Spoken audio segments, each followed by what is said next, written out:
दोस्तों, आपकी कामयाबी आपके घर में सुख शांति लाती है। आपका हमेशा मुस्कुराना, हमेशा खुश रहना और स्वस्थ रहना जीवन की बेहतरीन खुशियां देता है और आपको इस दुनिया का सबसे सुखी इंसान भी बनाता है। आज की जो कहानी मैं आपको सुनाने जा रहा हूँ, इस कहानी में सारी दुनिया का ज्ञान समाहित है और सभी मुसीबतों का समाधान भी है। इसलिए इस कहानी को आप अंत तक जरूर देखिएगा। बहुत समय पहले की बात है। एक छोटा सा नगर था। उस नगर में एक बहुत ही धनी सेठ रहा करता था। उस धनवान सेठ के पास कहने को सब कुछ था, किसी चीज की कोई कमी नहीं थी। उस धनवान सेठ ने अपने जीवन में बहुत बड़े बड़े मुकाम हासिल किए थे। उसने अपने जीवन में कई सफलताएं प्राप्त की थी। वह जिस नगर में भी व्यापार करने जाता, वहां पर भी उसे सफलता मिलना निश्चित था। वह अपने जीवन में कभी भी हारा नहीं था। उसका व्यापार भी खूब जोरों शोरों से चल रहा था। उसके पिताजी ने उसे ऐसी 4 बातें बता रखी थी जिसका वह नियमित पालन किया करता था और उन्हीं बातों का अनुसरण किया करता था, और उन्हीं बातों की वजह से उसका जीवन बड़ा ही सुखमय था। वह जीवन के हर क्षेत्र में सफल था। ऐसे ही काफी समय बीत गया और अब वो धनवान सेठ काफी बूढ़ा हो चुका था। अब उसे लगने लगा था कि मेरी मृत्यु बहुत नजदीक है, मेरी मृत्यु कभी भी हो सकती है। और वह जानता था कि उसका बेटा बहुत भोला है, बहुत नादान है, उसे अभी दुनियादारी की समझ नहीं है। इसलिए उसने अपने बेटे को अपने पास बुलाया और अपने बेटे से कहा, बेटा, मैंने अपने पिताजी से 4 बातें सीखी थी और उन्हीं बातों को मैंने अपने जीवन में उतारा। उन्हीं के अनुसरण की वजह से आज मैं अपने जीवन में इतना सफल हूँ, अपना जीवन सुखमय पूर्वक बिता रहा हूँ। उन्हीं बातों की वजह से आज मैं इतना सुखी हूँ, संतुष्ट हूँ और इतना धनवान हूँ। ना ही कभी मुझे कोई बीमारी हुई और ना ही मुझे कभी कोई धन की कमी हुई। और तुम देख ही पा रहे हो कि मैं इस नगर का सर्वश्रेष्ठ धनवान हूँ। लेकिन आज मेरे पास जो कुछ भी है, मैं उससे संतुष्ट हूँ, मैं खुश हूँ। लेकिन मैं चाहता हूँ कि तुम मुझसे भी आगे बढ़ो, तुम और नाम कमाओ, तुम और धन कमाओ, लोग तुम्हारे बारे में जाने, तुम्हें पहचाने, क्योंकि हमारा समय कुछ और था और तुम्हारा आने वाला समय कुछ और ही है। उस धनवान सेठ ने अपने बेटे को अपने और करीब बुलाया और उससे कहने लगा, बेटा, आज मैं तुमको दुनिया की ऐसी 4 महत्वपूर्ण बातें बताने जा रहा हूँ जो मुझे मेरे पिताजी ने बताई थी, और इसी के कारण आज मैं इतना सफल हूँ। यदि तुमने इन सभी बातों को अपने जीवन में उतार लिया, इनका नियमित तौर पर पालन किया, इनका अनुसरण किया, तो तुम भी अपने जीवन में बहुत धनवान बन जाओगे, अपने जीवन को बहुत सुखमय तौर पर बिताओगे। इन बातों के अनुसरण से न तो तुम्हारे घर परिवार में कोई दुख आएगा और न ही तुम्हारे व्यापार में कभी कोई परेशानी उत्पन्न होगी। इतना कहकर धनवान सेठ अपने बेटे को 4 बातें बताना शुरू करता है। वह कहता है, बेटा, सबसे पहली बात है काम पर छांव में जाना और छांव में आना। दूसरी बात, अपने घर के चारों तरफ चमड़े की बाड़ रखना। तीसरी बात, हमेशा खाने को मीठा करके खाना। और चौथी बात, अपनी पत्नी को हमेशा बांध कर रखना। इतना कहकर वह धनवान सेठ अब निश्चिंत हो चुका था। वह यह जानता था कि उसका बेटा बहुत भोला है। वह अपने पिता की बात अवश्य मानेगा और इन सभी 4 बातों को अपने जीवन में उतारेगा और इनका अनुसरण भी करेगा। देखते देखते कुछ महीने बीत गए और फिर एक दिन धनवान सेठ मृत्यु को प्राप्त हो गया। अपने पिता की मृत्यु के बाद उस धनवान सेठ के बेटे ने उन सभी 4 बातों को एक कागज पर लिख लिया ताकि वह उन्हें भूल न जाए, और उन्हीं बातों को वह अपने जीवन में उतारने लगा। उन 4 बातों का अनुसरण करने लगा।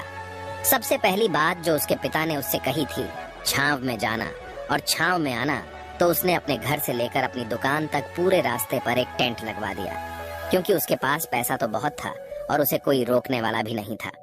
जब भी कोई उससे पूछता कि आखिर तुमने ऐसा क्यों किया, तो वह उसके जवाब में बस इतना ही कहता कि मेरे पिताजी ने मुझसे ऐसा ही करने को कहा है। इसके बाद उसने अपने पिता की अगली बात का अनुसरण किया। उसने अपने घर के दोनों तरफ चमड़े की एक दीवार खड़ी करवा दी। इसे देखकर आसपास के लोग बहुत क्रोधित हो गए।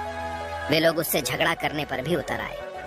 कई लोगों ने तो यह तक कह डाला कि आखिर तुमने ऐसा क्यों किया, चमड़े की बाड़ तुमने क्यों खड़ी करवा दी, चमड़े से बहुत बदबू आती है और इससे हमें तकलीफ होती है, इसे आज ही निकलवा दो। लेकिन कोई उसका कुछ भी ना बिगाड़ सका, क्योंकि उसके पास बहुत पैसा था। इसलिए कोई भी व्यक्ति उसका ज्यादा समय तक विरोध न कर सका, और उसने भी मन बना लिया था कि वह अपने पिता की सभी बातों को पूरे दिल से मानेगा। उसके पिता ने उसे तीसरी बात कही थी, खाने को मीठा करके खाना। जिस कारण वह अपनी पत्नी से हर रोज खाने में कुछ मीठा ही बनवाता था। कभी सेवियां, कभी खीर, कभी हलवा तो कभी मिठाइयां। हमेशा यही सब खाता रहता। और उसके पिता ने उसे चौथी बात कही थी, अपनी पत्नी को हमेशा बांध कर रखना, जिस कारण वह हर रोज अपनी पत्नी को रस्सी से बांध कर रखता था।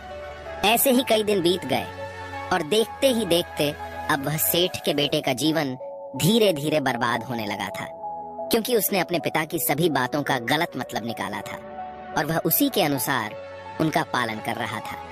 देखते देखते उसका उतना बड़ा व्यापार अब ठप होने लगा था। उसके यहाँ पर ग्राहकों की संख्या कम होने लगी थी, क्योंकि जब उसका मन करता तब वह दुकान जाया करता और जब उसका मन करता तो वह दुकान से वापस घर लौट आता। उसका अपने पिताजी के इस कारोबार में मन नहीं लगता था। इस कारण उसके सारे ग्राहक अब उससे नाराज होने लगे थे। उसके सारे ग्राहक अब एक एक करके उस दुकान को छोड़ते चले जा रहे थे। इसी कारण उसका पूरा व्यापार अब ठप हो चुका था। जिस व्यापार को खड़ा करने में उसके पिताजी ने खून पसीना एक कर दिया था, उस व्यापार को उसने कुछ ही महीनों में पूरी तरह से बर्बाद कर दिया था। अब उसका धंधा बहुत कम हो चुका था, जिस कारण वह बहुत परेशान रहता था। वह बहुत चिंतित रहता था और इसके साथ ही उसने अपने घर के चारों तरफ चमड़े की दीवार खड़ी करवाई थी। उस कारण आसपास पर बहुत गंदी बदबू फैल चुकी थी। इसलिए जो भी उसके आसपास रहते थे उन सभी ने वह घर छोड़कर कहीं और पर अपना बसेरा बसा लिया। चमड़े की बदबू के कारण अब उसके घर में भी कोई नहीं आता था। यहाँ तक कि उसके मित्र और रिश्तेदार भी उस घर में आने से कतराते थे। लेकिन अब भी उसे समझ नहीं आ रहा था कि आखिर ये सब हो क्यों रहा है।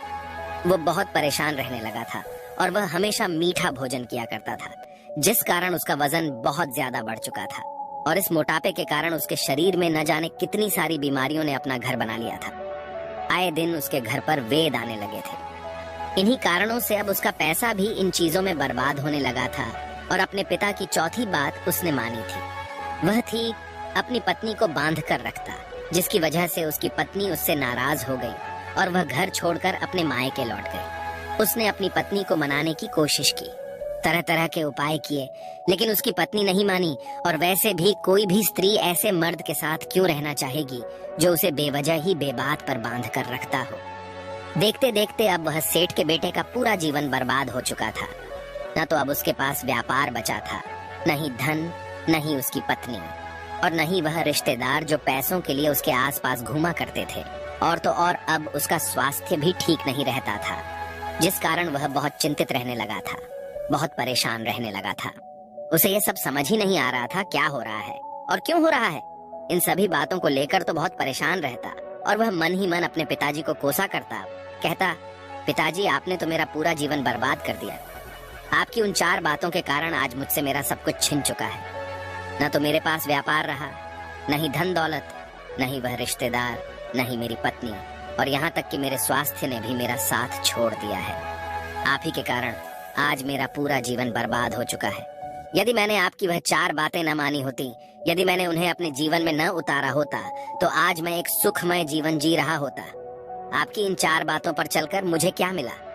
मैंने एक आज्ञाकारी बेटे की तरह आपकी सारी बातें भली भांति मानी, उन पर यकीन किया, उनका अनुसरण किया। लेकिन मैं ही मूर्ख था जो मैंने आपकी उन बातों पर आंख बंद करके यकीन कर लिया। इतना कहकर वह फूट फूट कर रोने लगा।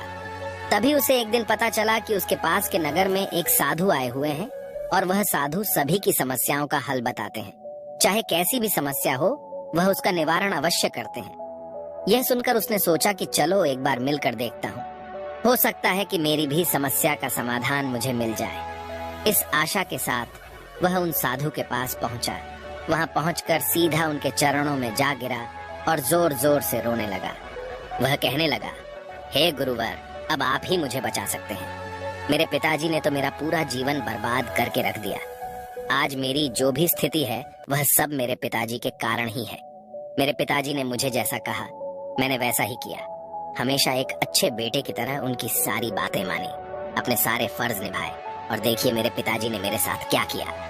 मरते मरते भी वह मुझे गलत बात सिखा गए और उसका खामियाजा मुझे आज भुगतना पड़ रहा है, क्योंकि मैंने उनकी सभी बातों को अपने जीवन में उतारा, उनका अनुसरण किया, और देखिए आज मेरे साथ क्या हो गया। मेरा तो पूरा जीवन ही बर्बाद हो गया। मैं अब तक यह नहीं समझ पाया कि मेरे पिताजी ने मेरे साथ ऐसा क्यों किया। क्या मैंने उनके साथ कुछ गलत किया था? इतना कहकर वह उन साधु के सामने और भी जोर जोर से रोने लगा। तभी वह साधु महाराज उस सेठ के बेटे से कहते हैं, बेटा चुप हो जाओ, पहले मुझे अपनी सारी बात तो बताओ। आखिर तुम्हारे साथ क्या हुआ है? तुम इस तरह से क्यों रो रहे हो? तुम्हारी इस परेशानी का क्या कारण है? उन साधु के इतना कहने पर उस सेठ के बेटे ने पर्ची उन साधु के हाथ में रख दी, जो उसने अपने पिता की मृत्यु के बाद लिख रखी थी, जिसमें उसने अपने पिता की चारों बातें लिखी थी। उन साधु ने पर्ची ली और उसे पढ़ने लगे, और उन्होंने जैसे ही वह पढ़ा, वह जोर जोर से हंसने लगे, और वह उस सेठ के बेटे से कहते हैं, तुम कितने बड़े मूर्ख हो। तुम्हारे पिता ने तो तुम्हें दुनिया का सारा ज्ञान दे दिया, लेकिन तुम उसे समझ नहीं पाए। तुम उसका सही तरह से पालन नहीं कर पाए और कहते हो कि तुम्हारे पिता ने तुम्हें गलत राह दिखाई है, तुमने गलत संदेश दिया है। तुम्हारे पिताजी तो तुम्हारी परीक्षा ले रहे थे कि तुम उनकी बातों को समझ पाते हो या नहीं, तुम उनकी बातों का सही मतलब निकाल पाते हो या नहीं। यदि वह चाहते तो इसका मतलब तुम्हें अच्छी तरह से बता सकते थे, लेकिन वह चाहते थे कि तुम इन बातों का मतलब खुद से जानो, खुद से समझो कि इन बातों का क्या अर्थ है। लेकिन अब तो ऐसा प्रतीत होता है कि मानो तुम्हारी बुद्धि बिल्कुल भ्रष्ट हो चुकी है। तुमसे बड़ा मूर्ख मैंने आज तक नहीं देखा। जिसके पास दुनिया का इतना बड़ा ज्ञान हो, वह भला इतनी बड़ी मूर्खता कैसे कर सकता है? तुम्हारे पास कोई ज्ञान नहीं है, तुमने कोई भी ज्ञान अर्जित ही नहीं किया। अगर तुम इन बातों का सही मतलब समझ चुके होते तो तुम भी अपने जीवन में अपने पिता की तरह ही सफल होते, खुश होते, और तुम्हारा जीवन सुखमय तरह से बीत रहा होता। लेकिन तुम इतने बड़े मूर्ख हो कि तुमने अपने पिता की बातों का गलत मतलब निकाल लिया। उन बातों के मतलब के बारे में तुमने सोचा तक नहीं। उन्होंने जैसा कहा तुमने वैसा करना शुरू कर दिया। यदि तुम्हें उन बातों का अर्थ नहीं पता चल रहा था तो तुम किसी ज्ञानी से मिल सकते थे, तुम उससे उस बात का मतलब निकाल लेते। लेकिन जैसा तुमने अपने पिता की इन बातों को समझा है, इसका मतलब वैसा नहीं है। इस पर वह धनवान सेठ का बेटा कहता है, हे गुरुवर, आप क्या कहना चाहते हैं? क्या मैं अपने पिता की बातों को सही नहीं समझ रहा? और वैसे भी इसमें समझने लायक है क्या? उन्होंने तो सब कुछ साफ साफ ही बताया था और मैंने उन्हें अपने जीवन में उसी तरह से उतार लिया। तो फिर मैंने गलत क्या किया है? इस पर गुरुवर एक बार फिर मुस्कुराने लगे और उस सेठ के बेटे से कहते हैं, बेटा, ये जो बातें लिखी गई हैं, इन बातों के पीछे एक गहरा अर्थ है जिसे तुम समझ नहीं पाए। इसी कारणवश तुमने यह मूर्खता कर दी और इसी कारणवश तुमने अपना पूरा जीवन बर्बाद कर लिया। लेकिन अब भी कुछ नहीं बिगड़ा, अब भी तुम्हारे पास बहुत समय है। यदि तुम चाहो तो अब से मेहनत करके भी तुम अपने जीवन में एक बार फिर से वह खुशहाली व समृद्धि सब कुछ हासिल कर सकते हो। इस पर वह सेठ का बेटा कहता है, ठीक है, कृपया करके मुझे उन चारों बातों का मतलब समझाइए। आखिर उन चार बातों का क्या अर्थ है? इस पर साधु सेठ के बेटे को कहते हैं, तुम्हारे पिताजी ने तुमसे कहा था काम पर छांव में जाना और छांव में आना। इसका मतलब ये है सूर्य निकलने से पहले ही तुम दुकान पर पहुंच जाना और सूर्यास्त होने के बाद ही तुम वापस घर आना, जिससे तुम्हें दुकान पर अधिक से अधिक समय मिल पाएगा। तुम उस काम को अच्छी तरह समझ पाओगे, उस काम को अच्छी तरह से कर पाओगे, उस काम को बढ़ाने में तुम अपना दिमाग लगा पाओगे और तुम अपने काम में तरक्की कर पाओगे। लेकिन तुमने तो इसका गलत ही मतलब निकाल लिया। तुमने तो अपने घर से लेकर दुकान तक एक ऐसा टेंट लगवा दिया जिससे तुम छांव में आ सको और छांव में जा सको। अब तुम ही बताओ, क्या तुमने अपने पिताजी की इन बातों का सही मतलब समझा था? यह सुनकर वह सेठ का बेटा जोर जोर से रोने लगा और कहने लगा, हे गुरुवर, मेरी ही गलती थी। मैंने अपने पिता की इन बातों का गलत मतलब निकाला और इसी कारणवश आज मैं पूरी तरह से बर्बाद हो चुका हूँ। मैं ही सबसे बड़ा मूर्ख था। मेरे पिताजी ने तो मुझे इतना महत्वपूर्ण ज्ञान दिया था, लेकिन मैं उस हीरे को पत्थर समझ बैठा। आगे वह सेठ का बेटा उन गुरुवर से कहता है कि गुरुवर, दूसरी बात क्या है, उसका अर्थ क्या है? आगे गुरुवर दूसरी बात का अर्थ समझाते हुए कहते हैं, चमड़े की बाड़ करवाना। इसका अर्थ यह है कि तुम अपने घर में कुत्ता या बिल्ली पालना। जब तुम अपने घर में कुत्ता बिल्ली पाल लोगे तो यह तुम्हारे घर की चारों ओर से रक्षा करेगा, जिससे तुम्हारी धन दौलत पूरी तरह से सुरक्षित रहेगी और तुम बेफिक्र होकर दुकान पर मन लगा सकोगे, बेफिक्र होकर दुकान के कामों को समझ सकोगे और तरक्की कर पाओगे। और तो और तुम्हारे मन में कभी यह भी डर नहीं होगा कि कहीं कोई चोर आकर मेरी संपत्ति न चुरा ले। चमड़े की बाड़ करवाने का असली मतलब यह है, लेकिन तुमने तो चमड़े की बाड़ करवाने का मतलब कुछ और ही निकाल दिया। तुमने तो अपने घर की 2 दीवारों को ही चमड़े से पूरी तरह से भरवा दिया, जिस कारण आसपास गंदी बदबू फैल गई। तुम्हारे आसपास के पड़ोसी भी अपना घर छोड़कर कहीं और चले गए। यहाँ तक कि तुम्हारे मित्र, तुम्हारे सगे संबंधी भी उस बदबू के कारण तुम्हारे घर पर आने से कतराने लगे। और अब हालत यह हो चुकी है कि ना तो तुम्हारे घर पर कोई आता है और न ही कोई जाता है। और इसी कारणवश लोग तुम्हें नापसंद करने लगे। और तुम्हारी बर्बादी का यह भी कारण है। आगे सेठ का बेटा कहता है, हे गुरुवर, ये सब तो ठीक है, लेकिन यह खाने को मीठा करके खाना, इसका क्या? मैंने इसका भी अर्थ गलत निकाला है क्या? मैंने तो अपने पिता की बातों के कहे अनुसार ही हर रोज मीठा खाया, और आज देखिए मेरा शरीर कितना वजनदार हो चुका है, जिस कारण मुझे अनेक प्रकार की बीमारियों ने घेर रखा है। क्या मैं इस बात को भी गलत समझ रहा था? इस पर वह साधु उस सेठ के बेटे से कहते हैं, हाँ, तुमने इस बात का भी गलत मतलब ही निकाला है। मीठा करके खाने का अर्थ यह है कि जब भी तुम्हें भूख तेजी से लगे तभी तुम्हें भोजन करना है, न उसके पहले और न उसके बाद। अन्यथा यदि तुम्हें भूख न लगी होगी और तुम्हें भोजन मिल जाए तो तुम उस भोजन की कभी कदर नहीं करोगे। वह रोटी तुम्हें कभी मीठी नहीं लगेगी। फिर चाहे वह भोजन कितना भी स्वादिष्ट क्यों न हो, चाहे भोजन कितना भी लाजवाब क्यों न हो, तुम उसकी कदर कभी नहीं कर पाओगे, तुम उसका सम्मान कभी नहीं कर पाओगे। किंतु जब एक व्यक्ति को जोरों की भूख लगी होती है तो उसके सामने यदि तुम सूखी रोटी भी रख दो तो भी वह उसके लिए किसी पंचमेल से कम नहीं है। वह उसे प्रेम पूर्वक खाता है, उसका आदर करता है, उसका सम्मान करता है, और वह रोटी उसे मीठी लगती है। इसीलिए तुम्हारे पिताजी ने यह कहा था कि भोजन मीठा करके खाना, जिससे तुम्हारा स्वास्थ्य भी अच्छा रहेगा। क्योंकि जब एक व्यक्ति को भूख लगी होती है और उस समय पर जब वह भोजन करता है तो वह उसके लिए एक अमृत समान होता है, और वहीं पर जब किसी व्यक्ति को भूख न लगी हो और ऐसे समय पर वह भोजन करता है तो वह उसके लिए विष समान है, वह उसे बहुत नुकसान पहुंचा सकता है। लेकिन तुमने तो इसका भी गलत मतलब निकाला था। तुम हर रोज मीठा खाने लगे, जिस कारण तुम्हारा वजन बढ़ने लगा, और इसी कारणवश तुम्हारे शरीर में अनेक रोग ने अपना घर बना लिया और यह तुम्हें मृत्यु के करीब ले जा रहा था। इसलिए आज से जब भी तुम्हें जोरों की भूख लगे तभी भोजन करना तुम्हारे लिए अत्यधिक फायदेमंद होगा और तुम्हारे शरीर को हमेशा निरोगी बनाने में तुम्हारी मदद करेगा। और जब भी तब भोजन की आवश्यकता न हो, तुम्हें भूख न लगी हो, ऐसे समय पर भोजन कभी ना करना।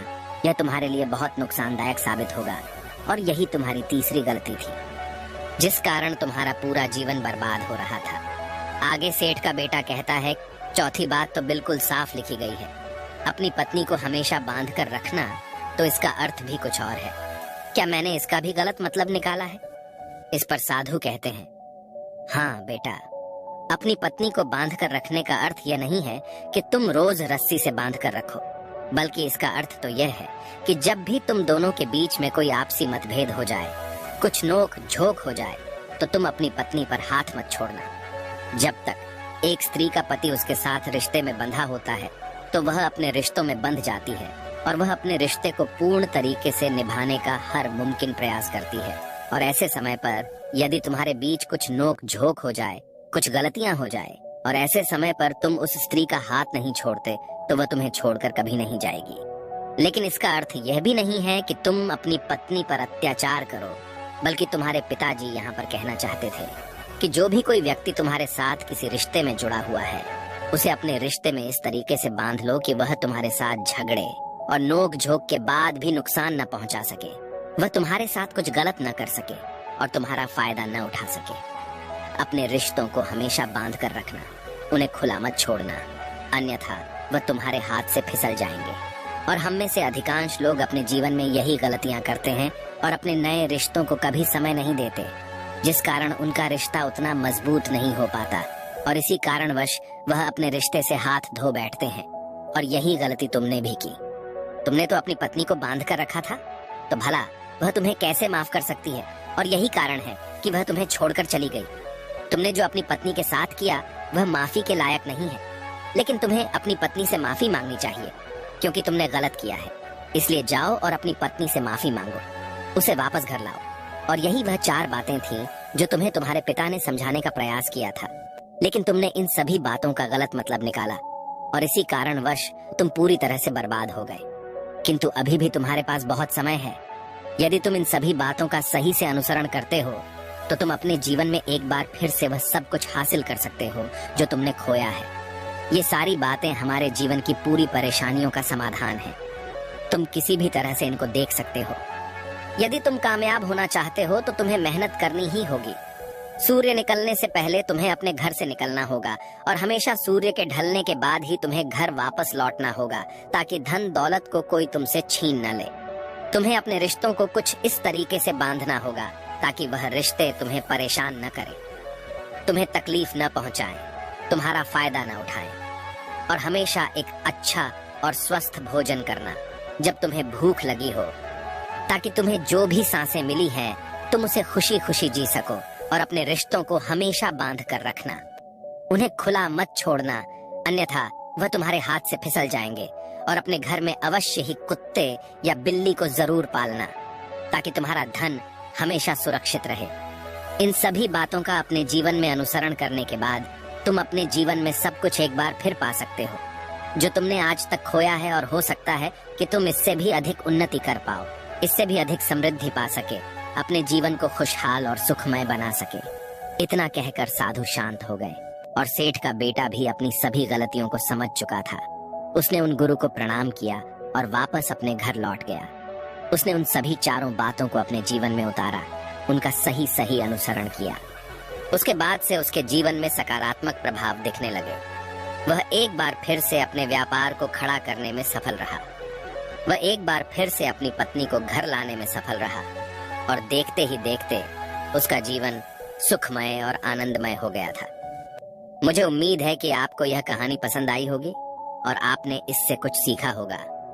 कहानी के बारे में अपने विचार आप हमें नीचे कमेंट बॉक्स में कमेंट करके बता सकते हैं। जाने से पहले वीडियो को लाइक करें और चैनल को सब्सक्राइब जरूर करें। नमो बुद्ध।